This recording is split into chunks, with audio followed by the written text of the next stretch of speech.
Hi guys, what's up? All right, so I'm on my phone. So for those that hop on, please share this into the chat. I appreciate it. And for those of you that hop on that are in both chats, Next Level and ours, can you share it into both? If not, I'll do it when I get off, no worries. Okay, so guys, today, I didn't get to go live yesterday, but today I want to talk to you about being intentional with our time and our schedule. And I just need like a comment, show of hands. How many of y'all struggle with this? How many? All right, hold on a second. I don't know why it's doing that. Okay, there we go. I'm gonna hold on. I don't know what I did.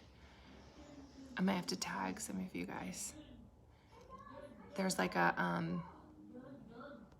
don't know.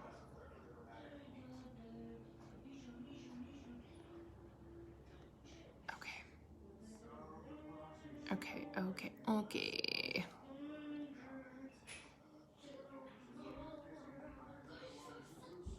I'm just like going down the line. Going down the line. Okay.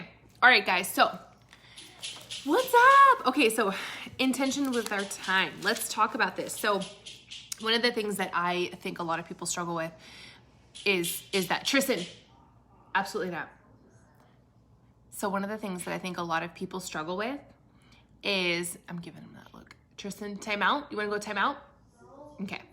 So, hi, good morning. Okay, so I think a lot of us struggle with our schedules. You know, like where are we telling time? Sorry, this was like glaring. Where do we tell our time to go? Are we overwhelmed? Are we saying yes too much, right? Now, a couple things I'm gonna share with you guys. One of the phrases that I say to myself is this exact phrase. Is saying yes to this situation, person, saying no to me? Ask yourself that question whenever you are faced with something to make a decision on. One of the things that I think is so interesting is that we feel the need to say yes to everybody and everything. We don't want to be mean. We don't want people to, think that we're, not grateful or that we're not helpful. Oh my gosh, like I got to check my phone 10,000 times. Good morning. 10,000 times so that my team knows that I'm here. I'm present. I'm with them. I'm in the trenches too, right? Listen, at the end of the day, I've realized, I think in the last 5.5 years, that I can only do what I can do. And I get really worn out and really tired when I allow myself, to get so stressed out and I'm like 10%ing. It's funny, Amber said this actually on a Zoom the other day, 10% all over the place. Like, it's like, I'm like a jack of all trades, master of none, right? You guys ever feel like that in your own life? Like I'm okay momming and then I'm okay adulting and then I'm okay doing this over here and then I'm okay doing this over here. And before I know it, I've literally dropped the ball on so many different things. And it wasn't my intention that I set out to do, because of course it's not what my intention, but it's what happens as a byproduct of me trying to feel that I am capable of focusing on so many different things, especially things that mean something to me, right? I can't be 50% in when I'm coaching my team and also 50 or 75% momming. I can't do it.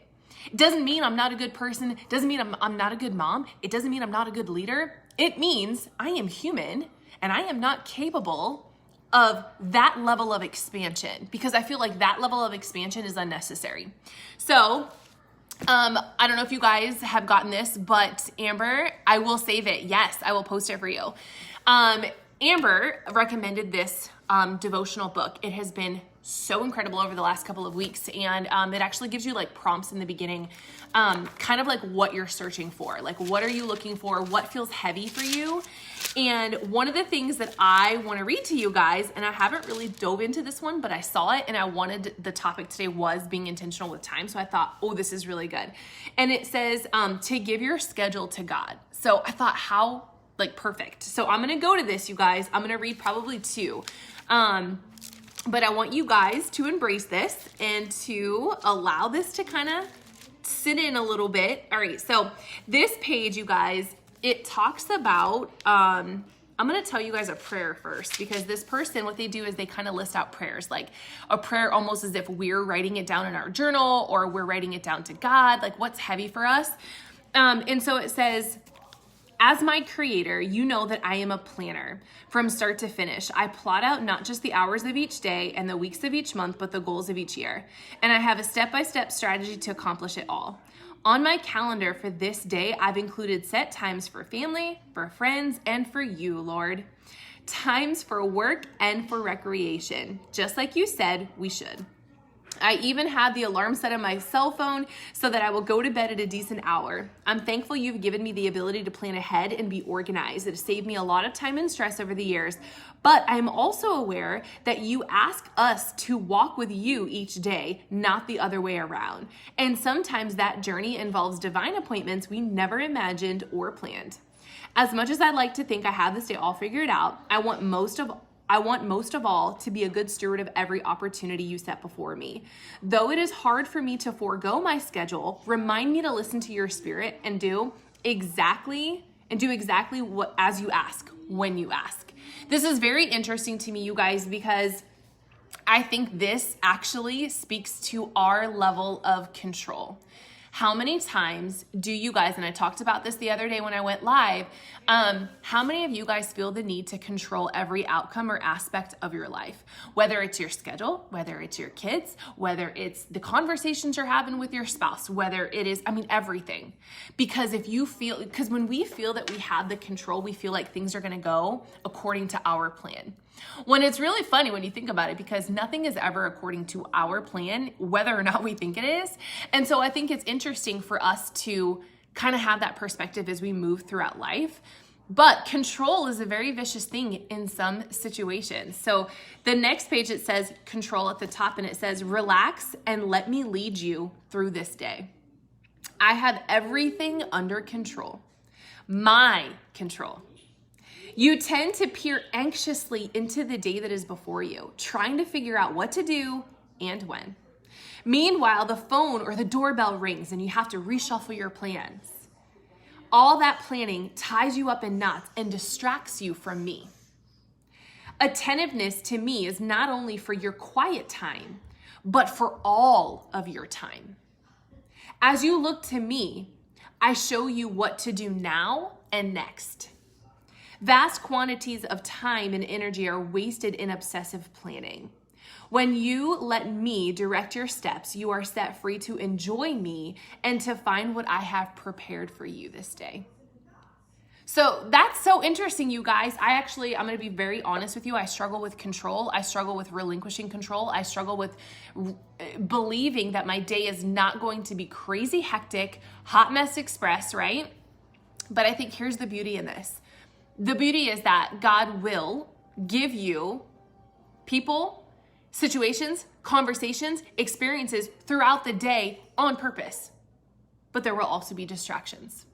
And I think what we need to focus on is this a distraction from God? Or is this a distraction that shouldn't even be in our thought process, right? It's almost like one of those things where you're having to differentiate between the two, right?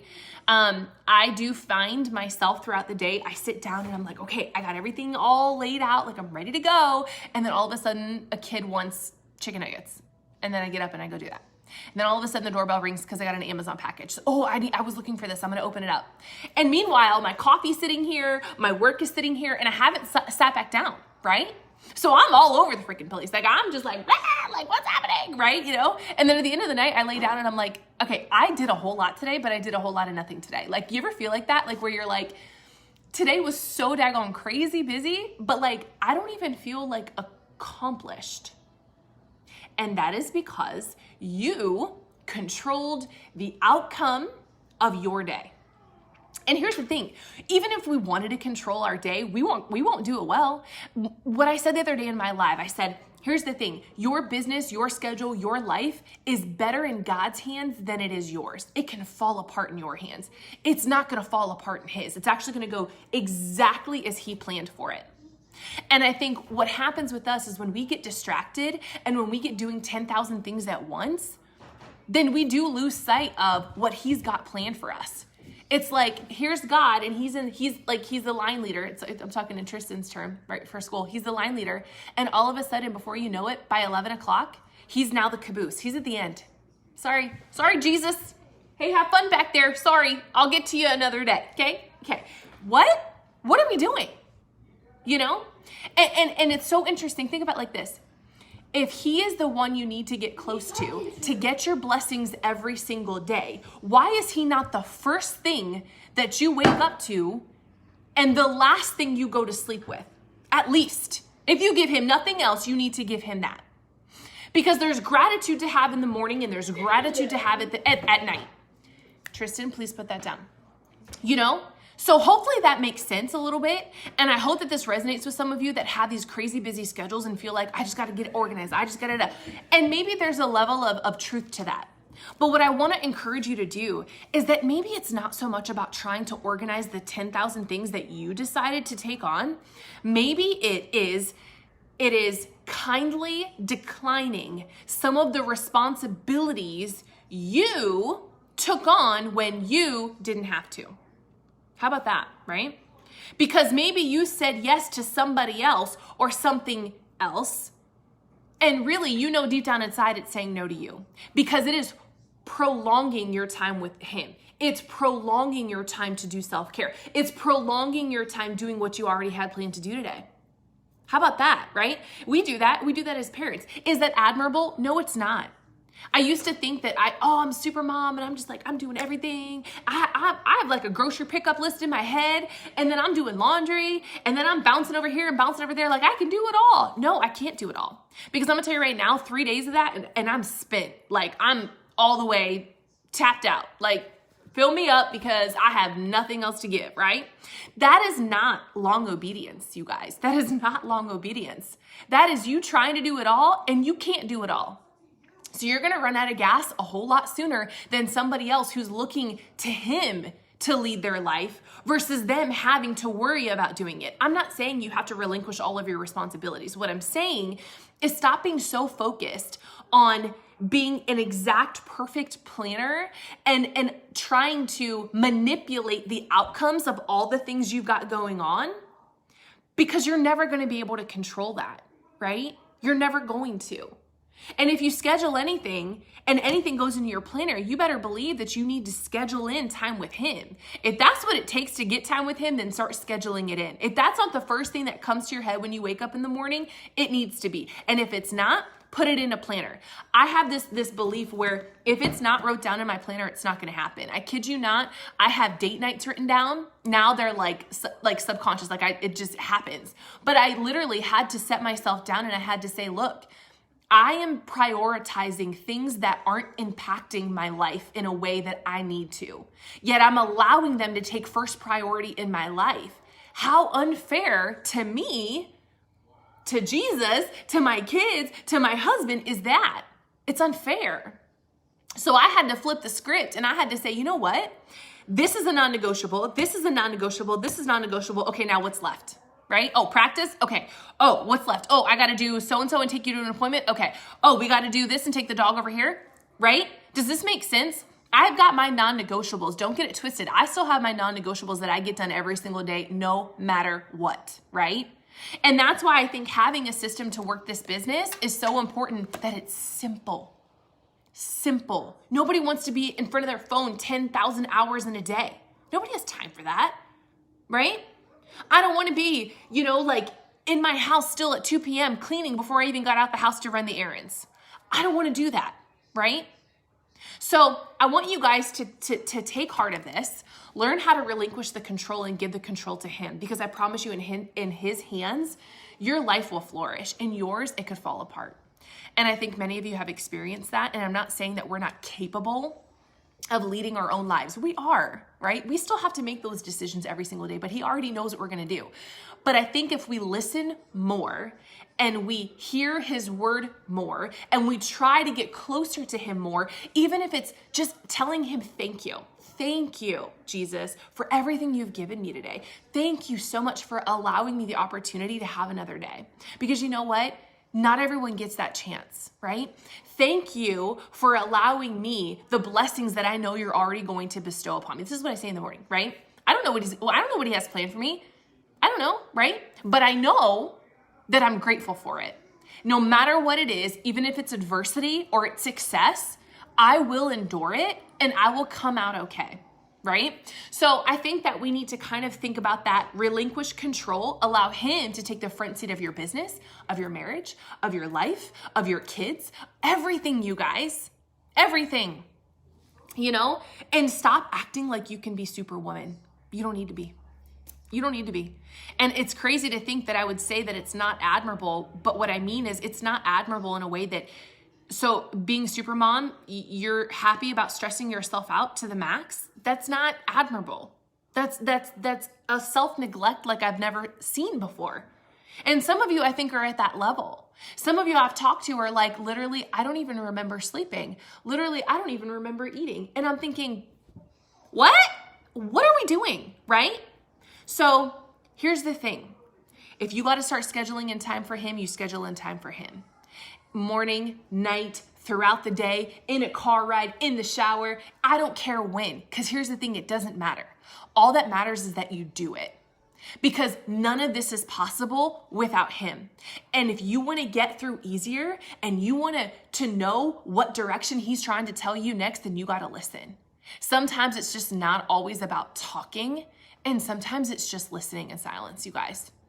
Just listening, right? And anyway, so I hope this helps you guys. I hope you guys understand that start looking at your schedule, start reflecting, what is a non-negotiable for you? And then the rest comes, and start asking yourself the question, is saying yes to you or to this thing saying no to me? Because if it says no to me, then it's saying no to him. And if it's saying no to him, then I'm sorry, I have to respectfully decline. And if I respectfully decline and you don't appreciate where I'm coming from, then I'm sorry, sis, but we can't be cool because you're not at the level that I'm at and I'm trying to go somewhere else because I'm trying to get fulfilled. I'm trying to expand. I'm trying to expand what's within. And I can't do that by allowing myself to stretch so thin that there's nothing else left to give him. I'm giving it to everybody else. So anyway, guys, I hope this blesses you. I appreciate you. I love you guys, and I'll see you guys later. Bye.